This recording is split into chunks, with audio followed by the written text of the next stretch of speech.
Alors, merci Michel Royer pour ces mots d'introduction. Merci aux organisateurs pour m'avoir convié à cet événement qui, depuis ce matin, m'a beaucoup stimulé, qui a fait remuer mes méninges et qui nous permet d'entrer dans une période très tumultueuse, mais aussi complexe, qui a soulevé en son temps énormément de passion et qui continue aujourd'hui d'alimenter certaines polémiques.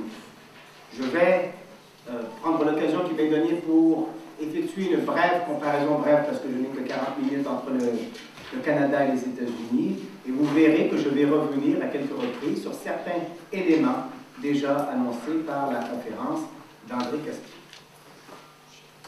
Alors, celui qui, avant l'éclatement de la Grande Guerre, aurait été interrogé sur le destin militaire du Canada et celui des États-Unis, aurait probablement été tenté de prédire un cheminement à peu près semblable pour ces deux pays. La culture et la géographie favorisaient une certaine convergence de valeurs et d'intérêts. De fait, les conséquences du conflit sur les politiques extérieures des deux nations nord-américaines signifièrent pour celles-ci une présence plus forte sur la scène internationale. Les États-Unis s'affirmèrent comme superpuissance et le Canada accrut pour sa part son autonomie diplomatique, autonomie qui lui fut officiellement reconnue par le statut de Westminster en 1931. On ne peut toutefois s'empêcher de souligner des différences au moins aussi nombreuses que les ressemblances. Prenons seulement, pour commencer, les impacts économiques de la guerre, répercussions qui n'ont pas été sans influencer la mémoire que les Nord-Américains ont conservée de cette dernière. Au Canada, le conflit a provoqué un choc terrible, profond, douloureux. Les chercheurs estimant qu'il a coûté à la nation pas moins de 12 années de croissance économique. Vous voyez sur l'écran, si je peux, oui, passe au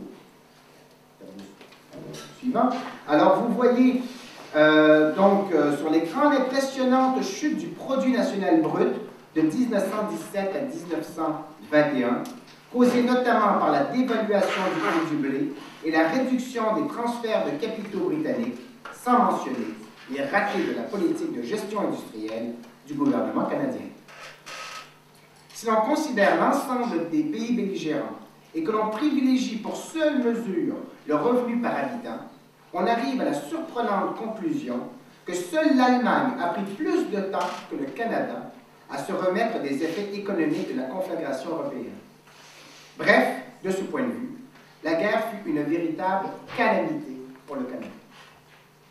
Aux États-Unis, au contraire, malgré une récession qui a duré 7 mois au sortir du conflit, la prospérité collective a permis le développement sans précédent de la société de consommation. C'était le bon temps du Charleston, de la Ford T, de Babe Ruth et des premiers films parlants. Les difficultés éprouvées par les habitants des zones rurales, durement atteints par la baisse du prix des produits agricoles, n'empêchaient pas le pays d'être emporté par les progrès rapides de l'industrie. Il y a là une première différence qui marque une césure importante entre le Canada et son voisin du Sud.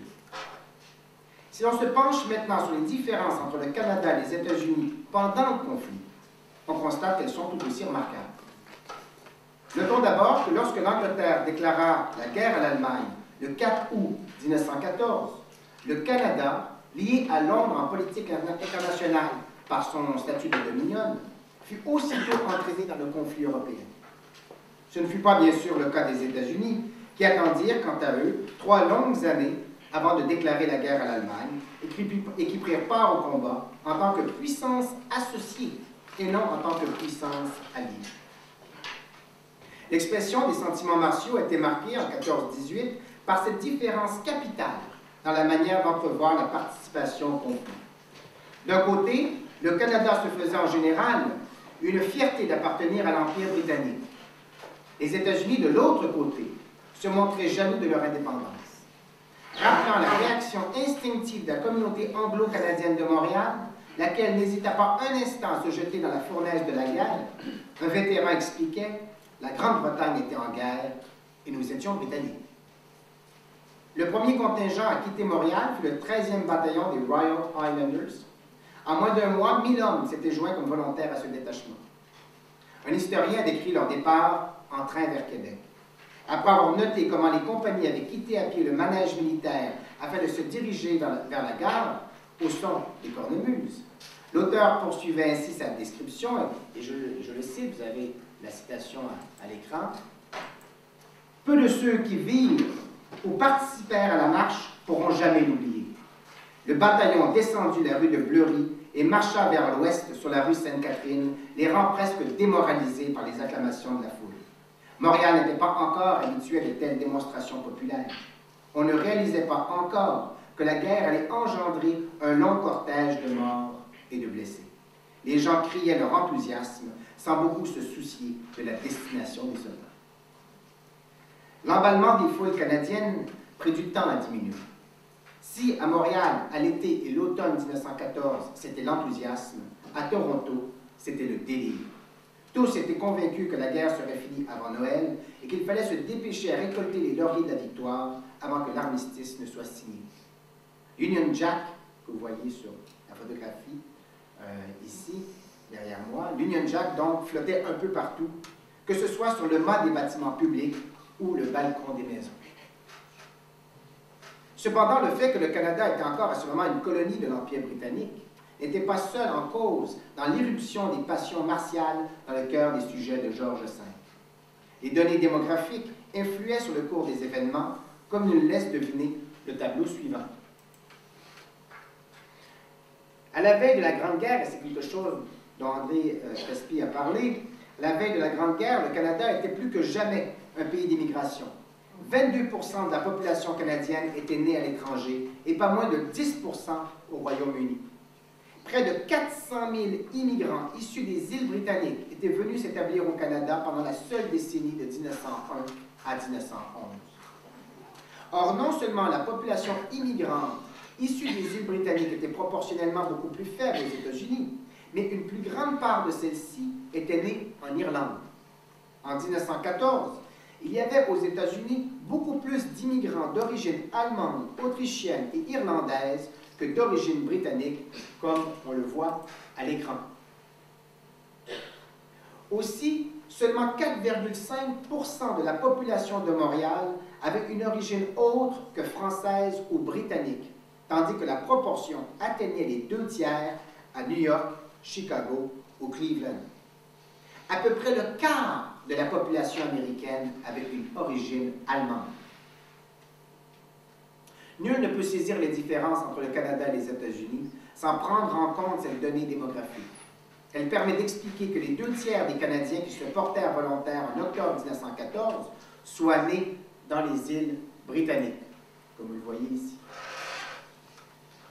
À l'armistice, près de 40% des Canadiens ayant servi sous les armes étaient issus de ces mêmes îles, une proportion qui aurait été encore plus élevée n'eût été de la conscription obligatoire. Si on ajoute au total des immigrants issus des îles britanniques leurs fils, lesquels ont baigné dans la culture de leurs parents, il est probable que l'on atteigne une proportion d'immigrants britanniques de première et de deuxième génération qui doit frôler les 3/4 des soldats du corps expéditionnaire canadien. Il n'en est pas sans raison que l'officier George Perks pouvait confier à son biographe « Je ne puis pas dire que je pensais beaucoup à cette époque, combattre pour le Canada ou la démocratie. Nous nous battions pour l'Angleterre. » C'est toute l'ironie du corps expéditionnaire canadien qui devait être l'une des grandes institutions nationales et qui fut finalement composée d'immigrants qui se disaient loyaux à l'Union Jack. Ce n'est sans doute pas une coïncidence si les colonies britanniques les plus belliqueuses furent aussi celles où l'on retrouvait la plus haute proportion d'habitants d'origine britannique. À l'inverse, la forte proportion d'immigrants suédois, allemands, irlandais et autrichiens a contribué à faire en sorte que les Américains, bien qu'en très vaste majorité pro-alliés, ont voulu conserver au départ une attitude isolationniste. Des journaux, tenus par des éditorialistes d'origine irlandaise et allemande, les ont confortés dans cette politique neutre, ce qui n'a pas manqué de retarder l'entrée en guerre des États-Unis. En 1916, on le sait, le président Wilson a été réélu à la Maison-Blanche sous la promesse de préserver son pays de la tuerie européenne. Conséquence de son entrée en guerre précoce sur le terrain des hostilités, le Dominion du Canada s'est battu 3 années sur le front européen avant que les États-Unis ne les rejoignent. Cela a eu un impact dramatique sur le nombre de soldats enrôlés dans les deux pays.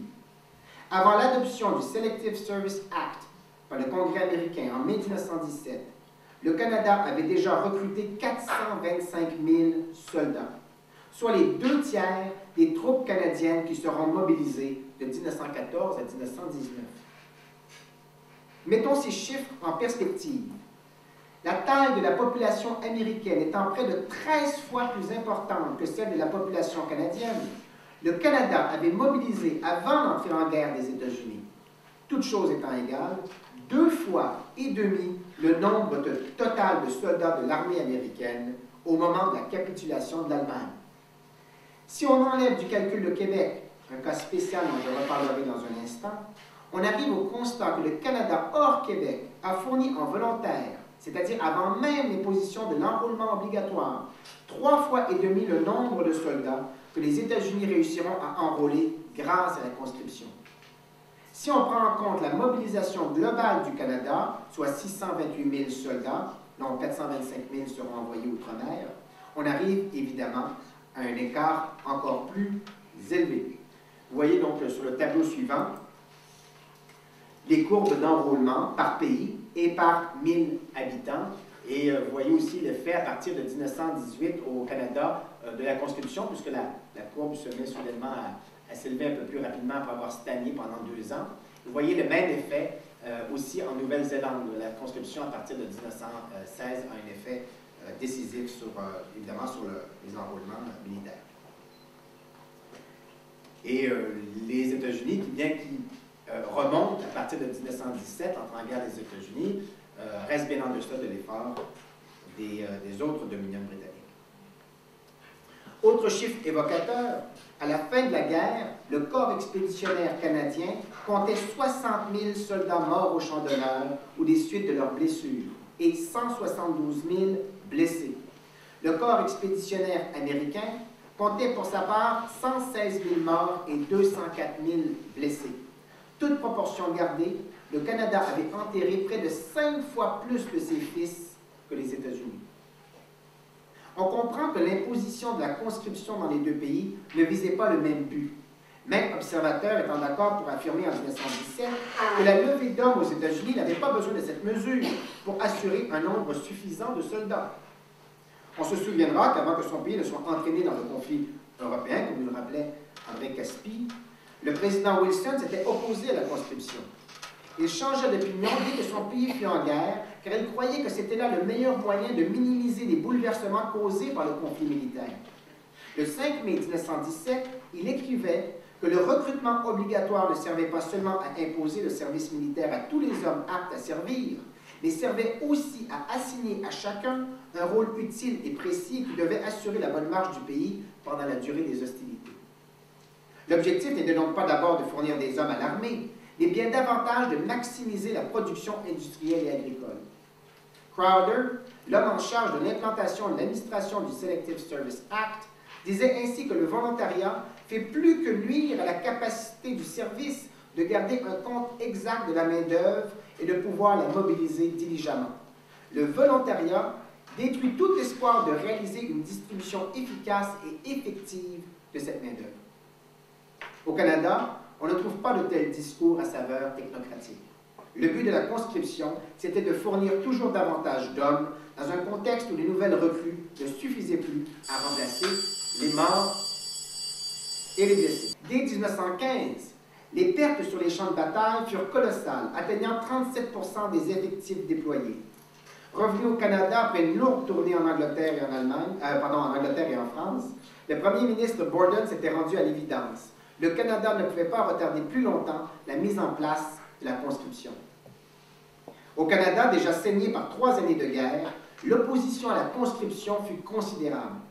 Aux États-Unis, elle fut à peu près nulle, la plupart des leaders du mouvement pacifiste américain ayant eux-mêmes appuyé cette mesure, laquelle leur semblait la meilleure façon d'établir une paix universelle et durable. Et quelques voix discordantes furent muselées par la censure. Le président usa de son pouvoir pour affaiblir considérablement les groupes d'opposition en mettant sur pied un service efficace de propagande, ce qui sera, je crois, le sujet de la prochaine présentation d'Emmanuel Lemaille. Il faut dire que les États-Unis avaient déjà connu la conscription pendant la guerre civile et avaient été soulevés par un sentiment chauvin lors de la guerre avec l'Espagne en 1898, ce qui les disposait favorablement vers l'armée. Au Canada, les conditions qui prévalaient au sud de la frontière n'existaient pas. Avant la guerre, le Canada avait une armée régulière qui ne dépassait pas 3000 soldats, alors que les États-Unis entretenaient pour leur part une armée de 200 000 hommes en avril 1917. La culture militariste canadienne ne pouvait donc pas ne pas être beaucoup plus faible. En outre, l'opposition à la guerre a toujours été forte au Québec, et c'est depuis au moins la guerre des Boers, je pense que vous connaissez la guerre des bourgs en France, la guerre des Boers et la guerre des bourgs, qui, au tournant du siècle, avait créé des remous importants. Cela faisait 15 ans que des gens accusaient le gouvernement fédéral d'entraîner le pays dans des conflits qui ne le concernaient pas, comme celui du Transvaal en Afrique du Sud. À l'automne 1917, la formation d'un gouvernement d'union n'arrangea pas les choses. Drôle de gouvernement d'union, en réalité, qui ne comprenait pas parmi ses membres le chef du Parti libéral, Wilfrid Laurier. Les élections fédérales de décembre 1917, sorte de référendum sur la conscription, déchirèrent le pays. Au Québec, les libéraux remportèrent 62 sièges sur 65, aucun des candidats unionistes n'arrachant une circonscription à majorité francophone. En dehors du Québec, à l'inverse, les candidats strictement opposés à la conscription reçurent un appui qui ne dépassait guère 20 %. Le pays était littéralement coupé en deux, comme on le voit sur la carte suivante. Vous voyez les résultats de l'élection de décembre 1917. Au Canada, l'opposition à la conscription est venue des zones rurales et du Québec francophone. Dès les premiers appels, les Québécois de langue française se distinguèrent par leur peu d'empressement à joindre le corps expéditionnaire canadien. De manière au moins approximative, on sait que le groupe canadien-français a fourni à peine 5 % de l'ensemble des volontaires, alors qu'il représentait 30 % de la population totale. Plus précisément, en juin 1918, sur les 538 000 soldats canadiens, 231 000 étaient de l'Ontario et seulement 62 000 du Québec. La plupart de ceux qui venaient du Québec, d'ailleurs, appartenaient à la communauté de langue anglaise. Comment expliquer cette attitude isolationniste de la part des Québécois de langue française? Plusieurs grands facteurs doivent être considérés. J'ai déjà mentionné le fait que la moitié des recrues de l'armée canadienne étaient nés dans les îles britanniques. On ne pouvait guère espérer que les Canadiens français, habitant le pays depuis au moins 8 générations, qu'ils fassent preuve d'un aussi vibrant attachement à Mother England que leurs concitoyens de langue anglaise. En outre, comme l'immigration est un phénomène majoritairement masculin, il s'ensuit que l'excès de mâles, ce qu'on appelle l'excès de mâles, la proportion de la population qui est masculine par rapport à celle qui est féminine, il s'ensuit que l'excès de mâles était inférieur au Québec que dans le reste du Canada, avec pour résultat la présence dans l'Ouest d'une classe de jeunes gens plus mobiles et disponibles, à peu près 1,5 million. En outre, plusieurs chercheurs ont souligné l'effet d'entraînement qui favorisait l'enrôlement de volontaires, ceux qui frappaient aux portes des casernes étant entraînés par une vague pro-guerre qui enflait autour d'eux. Vous voyez ici une affiche, hein, vos amis et vos voisins veillent sur vous. Le collègue, le cousin, le voisin, l'ami ou le coreligionnaire qui s'était porté volontaire réussissait à convaincre par ses discours ou son exemple les gens qui gravitaient dans son cercle et qui finissaient par imiter son geste. Il y eut même des femmes et des jeunes filles qui distribuèrent des plumes blanches, symbole traditionnel de lâcheté dans l'Empire britannique, aux hommes qui n'étaient pas encore en uniforme. Une dame a témoigné beaucoup plus tard de l'humiliation subie par son frère. « Mon frère, confiait-elle, mon frère a souffert de fièvre rhumatismale dans son enfance. Il a été refusé par l'armée. C'est incroyable tout ce qu'il a dû subir pendant la guerre. On lui tendait des plumes blanches dans la rue et les femmes s'approchaient de lui et lui demandaient ce qu'il faisait sans uniforme. » Fin de citation. Rien de tel, bien entendu, dans les milieux canadiens-français.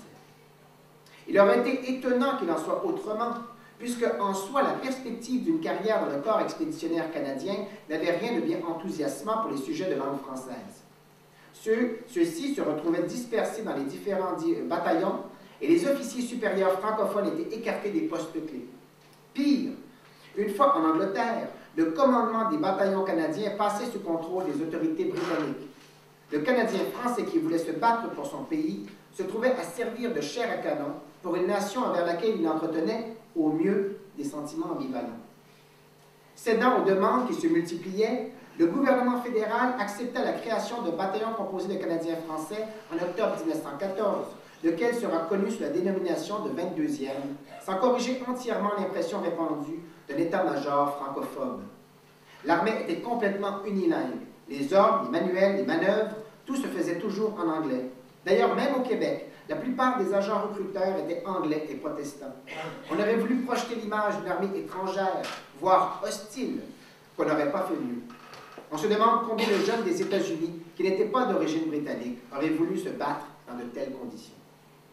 Comme si cela ne suffisait pas, les tensions entre les deux principaux groupes linguistiques du Canada étaient très vives à la veille du déclenchement de la guerre. Pour les sujets de langue française, l'Empire britannique était animé par des valeurs chrétiennes, était inspiré par des idéaux de justice et de liberté. L'engagement dans la Grande Guerre était défini comme une forme de messianisme pour la paix. L'Empire britannique incarnait l'idée même de civilisation, et son action dans le monde ne pouvait avoir que les effets les plus bénéfiques. Au contraire, l'Allemagne était revêtue des pires attributs.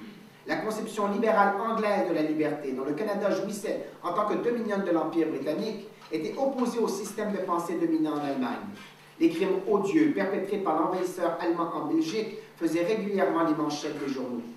Les destructions provoquées par les bombardements étaient présentées comme autant de preuves de la barbarie allemande. Soumises aux ordres du Kaiser, pouvait-on lire dans la presse, les hordes de teutones ivres de sang saccageaient les églises. Afin que le message belliqueux soit bien compris par les citoyens canadiens, on entretenait des rumeurs menaçantes, où on les laissait courir. En 14-18, il y eut des craintes de sabotage de certaines installations américaines par des espions allemands, mais ces craintes n'atteignirent jamais les sommets qu'elles connurent au Canada. Même officieuses, les rumeurs étaient souvent exploitées par les militaires, les hommes politiques, les religieux ou la presse quotidienne pour véhiculer une compréhension de la lutte en jouant sur des émotions. On croyait réellement que le Canada pourrait être l'objet d'un plan d'évasion. Par exemple, dans son édition du 17 août 1914, le Globe de Toronto révélait l'arrestation d'un Autrichien qui était en possession d'un télégramme du consul d'Autriche à Montréal. Celui-ci lui demandait de se tenir prêt pour lever le moment venu une armée de citoyens canadiens d'origine autrichienne et allemande pour envahir le Canada. Les exemples de nouvelles comme celle-ci abondent dans la presse canadienne. Vraies ou fausses, peu importe. Ces nouvelles permettaient de rendre plus tangible la menace que les menées allemandes faisaient peser sur la sécurité, sinon l'avenir du Canada. Les États-Unis, comme on le sait, finirent par déclarer la guerre à l'Allemagne pour 4 raisons principales. Le début de la guerre sous-marine à outrance, qui étendait la guerre sous-marine aux navires neutres, commerçant avec l'Entente et achevait de compromettre la liberté des mers.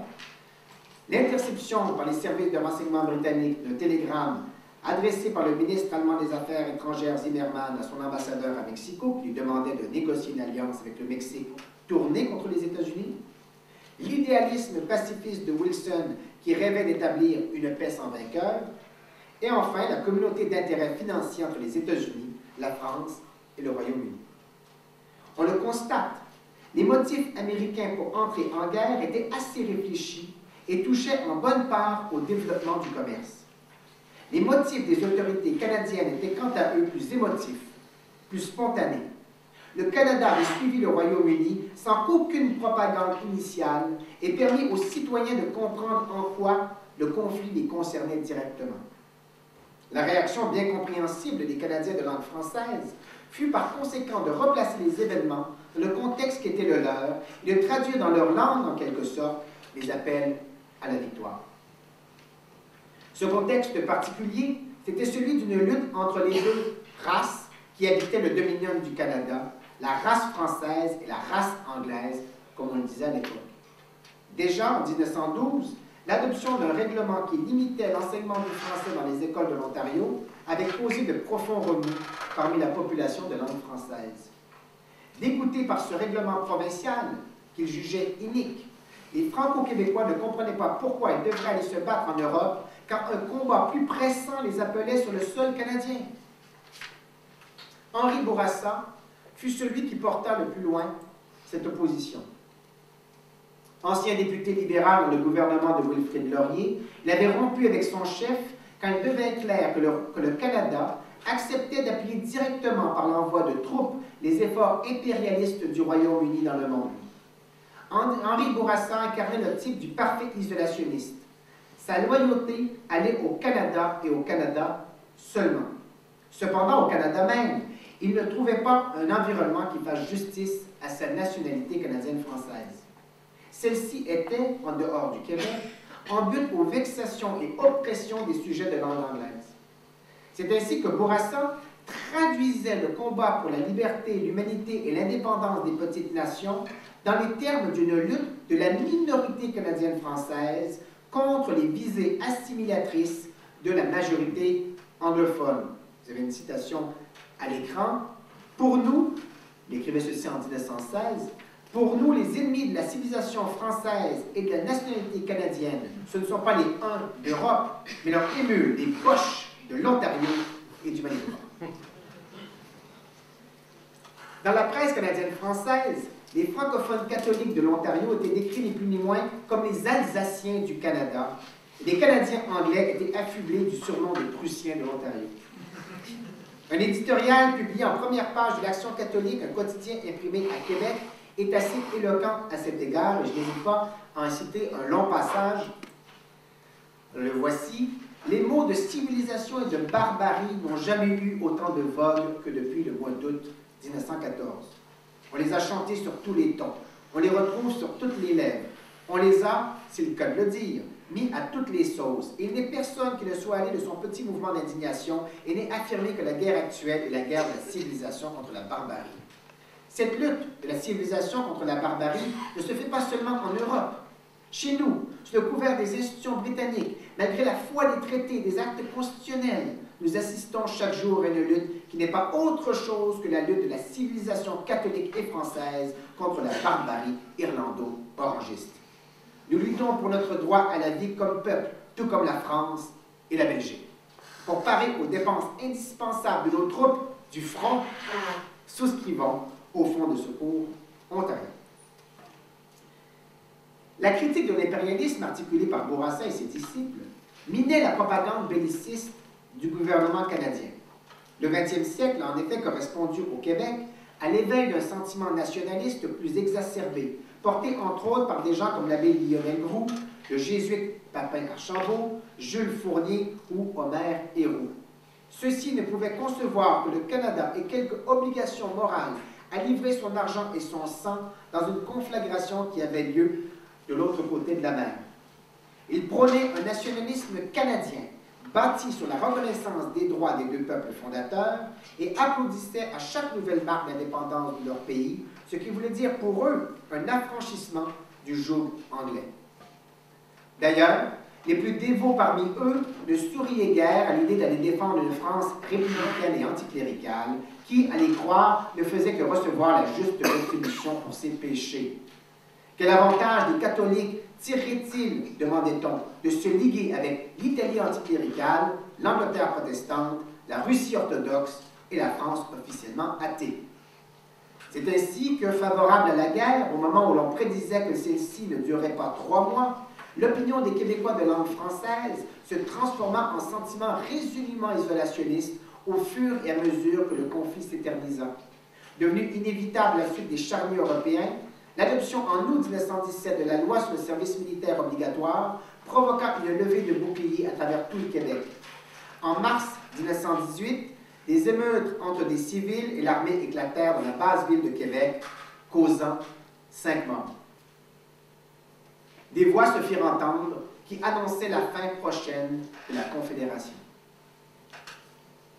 On a parfois pris ces faits pour peindre les Canadiens français de couleur pacifiste. Ils auraient été, au contraire de leurs concitoyens de langue anglaise, plus naturellement enclins à prôner des approches non violentes. Je ne crois pas. Tout ici est affaire de contexte. Pour le démontrer, il n'y a qu'à tourner les yeux vers les Canadiens français qui habitaient au même moment les États-Unis. En effet, près d'1 million de Canadiens français avaient immigré vers le sud au 19e et au début du 20e siècle à la recherche de meilleures conditions de travail et de vie. Ils habitaient donc en grande partie la Nouvelle-Angleterre, mais aussi les États du Midwest. Ces gens qui partageaient avec leurs frères et sœurs restés au pays une même langue, une même religion et un même héritage culturel n'ont pourtant pas réagi de la même façon à ce qui se passait en Europe. À Woonsocket, où l'on retrouve la plus forte proportion de Franco-Américains au sein d'une ville américaine, l'éditeur du journal local de langue française, La Tribune, se déchaînait en 1915 contre les Américains qui prônaient le pacifisme, les traitant de moutons bêlants et de traîtres à leur pays. L'attitude « too proud to fight » du président Wilson lui semblait la plus inacceptable couardise en ces temps de bruit et de fureur.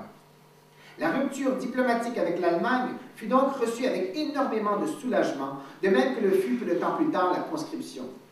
Un journal publié à Minneapolis, au Minnesota, s'empressait de déclarer « Fidèles à la voix du sang et à l'instinct de race, nos jeunes concitoyens du Minnesota, dont les pères immigrèrent ici de la province de Québec, ont été des premiers au cours de cette guerre à s'enrôler volontairement comme soldats ou à répondre à l'appel des États-Unis comme conscrits.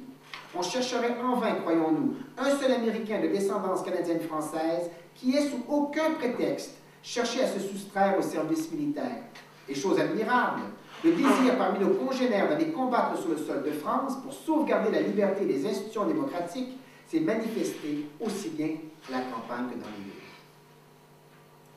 Du point de vue du gouvernement, le comportement de la population francophone des États-Unis était sans reproche. Les citoyens de langue française souscrivaient aux emprunts de la liberté, donnaient leur patronage à la Croix-Rouge américaine et s'empressaient de s'enrôler dans l'armée de l'oncle Sam. Ainsi, réunis à Woonsocket en février 1917, les représentants de la Fédération des sociétés franco-américaines votèrent des résolutions assurant le président Wilson qu'il trouverait toujours parmi cette association, advenant une guerre, autant de soldats prêts à voler à la défense du drapeau étoilé. Trois facteurs jouèrent dans l'engouement plus belliqueux des Franco-Américains par rapport à leurs confrères du Québec. En premier lieu, premier facteur, les groupes canadiens-français et français de France étaient plus entremêlés aux États-Unis, où la population d'extraction française récente était beaucoup plus nombreuse. Par exemple, pour ne nommer que lui, Gustave Hurel, éditorialiste de la Tribune de Woonsocket, était né en France. François Vell a aussi montré que, soucieux de s'associer à une référence plus noble et raffinée, les Canadiens français des États-Unis avaient davantage tendance à mettre l'accent sur leur origine française plutôt que canadienne française. En deuxième lieu, on sent que le patriotisme des Canadiens français des États-Unis s'appuyait sur le rejet des autres immigrants, les Allemands les premiers, à l'évidence. Hurel va jusqu'à écrire en février 1916 que tout Allemand aux États-Unis doit être suspecté et traité comme tel, car la véritable patrie du groupe germano-américain n'est pas de ce côté-ci de l'océan. Les germano-américains, disait-il, sont et seront toujours les sujets du Kaiser. Rien ne saurait les arrêter dans leur criminel complot. Les immigrants irlandais étaient également visés. On accusait notamment l'organisation Hibernians de chanter les sinistres exploits de la Prusse luthérienne contre l'héroïque petite Belgique. Ayant pris une tournure quasi hystérique après le 6 avril 1917, le nativisme américain favorisait l'assimilation pure et simple à la culture anglo-saxonne, s'acharnant principalement sur les opposants à la guerre, toujours soupçonnés d'anti-américanisme.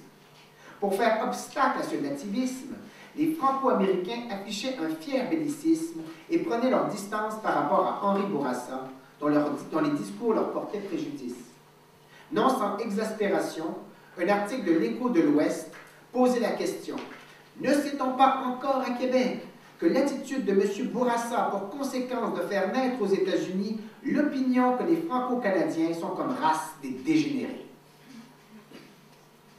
Dans ce contexte, l'attitude belliqueuse des Franco-Américains s'explique en grande partie par la volonté de rabattre le caquet à tous ces gens intéressés à déprécier l'élément de langue française.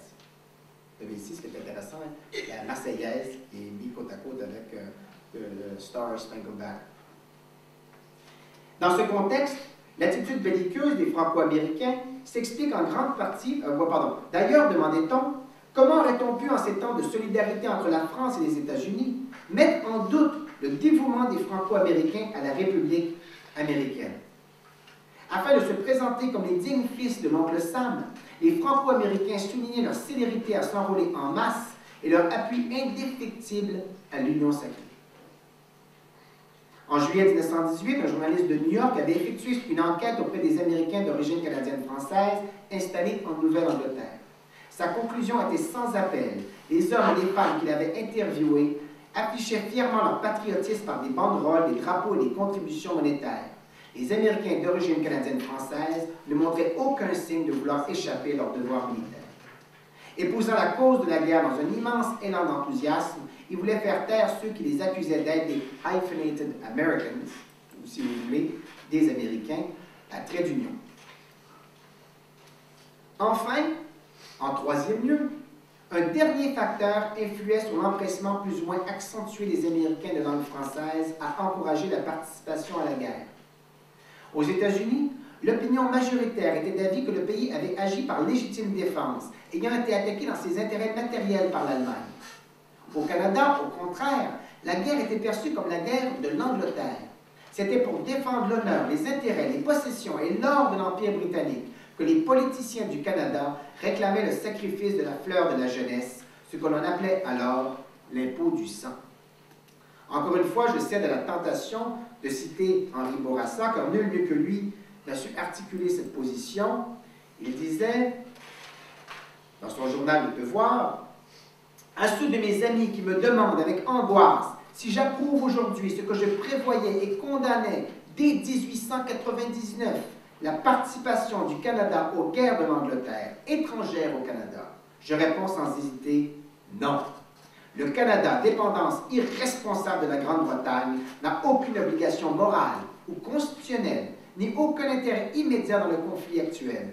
La Grande-Bretagne est entrée de son seul chef en conséquence d'une situation internationale où elle a pris position pour la seule sauvegarde de ses intérêts, sans consulter ses colonies et sans égard à leur situation ou à leurs intérêts particuliers. Le territoire canadien n'est nullement exposé aux attaques des nations belligérantes. Nation indépendante, le Canada serait aujourd'hui en parfaite sécurité. Les dangers fort lointains de son commerce peut courir résultent du fait que le Canada est possession britannique et qu'il subit forcément les contre-coups d'une politique dont la Grande-Bretagne est seule maîtresse et d'une intervention dont les autorités britanniques sont seules responsables. C'est donc le devoir de l'Angleterre de défendre le Canada et non celui du Canada de défendre l'Angleterre. Alors je me permets de conclure. Les différents facteurs que j'ai exposés brièvement devant vous nous permettent de saisir tout ce qui sépare dans les faits, dans l'imaginaire, la Grande Guerre telle que vécue au Canada et telle que vécue aux États-Unis. Ils nous ont permis de comprendre en particulier pourquoi cet épisode a représenté un véritable traumatisme politique pour le Canada et a laissé le pays plus déchiré que jamais, au contraire des États-Unis où il a servi à plein le processus d'américanisation et de nation building. Les exploits sur les champs de bataille des milliers de volontaires et conscrits québécois de langue française n'ont pas réussi à refermer cette blessure. Les souvenirs amers de la Grande Guerre expliquent que jusqu'à aujourd'hui, non seulement les combats héroïques de Vimy, Courcelette, Cambrai, batailles lors desquelles s'illustrèrent des dizaines de milliers de soldats québécois, ont fait l'objet de peu de commémorations au Québec, mais que les historiens québécois de langue française n'ont pas encore su prendre la pleine mesure des bouleversements que ce conflit a engendrés. Merci.